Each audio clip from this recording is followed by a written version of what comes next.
खबरें, मेरा तज्जिया और कौम के लिए चंद सवालात।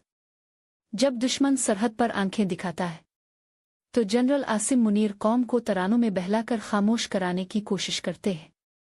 इंडिया जब धमकाता है तो जवाब में ना कोई मुअस्सिर हिकमत अमली आती है, ना कोई जुरतमंद मौक़िफ़, सिर्फ खाली नारे।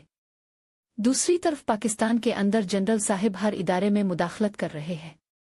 अदालतें हों या मीडिया, सियासत हो या दूसरे शोबे, सब उनके दबाव में हैं। क्या आइन ने ये इख्तियार दिया है? फिर ये ताकत की हवस है? हैरत की बात यह है कि जब कश्मीर में कोई वाक़या होता है तो जनरल आसिम मुनीर इंडिया को शफाफ इंक्वायरी की पेशकश करते हैं, मगर इमरान खान के 9 मई पर गैर जानिबदार इंक्वायरी की अपील मुस्तरद कर दी जाती है। क्या ये खुला तजाद नहीं? कौम अब जाग चुकी है। मुख्त तरानों से नहीं बचते, अमल और गैरत से बचते हैं।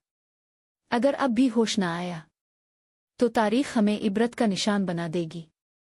सुनते रहिए और देखते रहिए में सोफिया AI।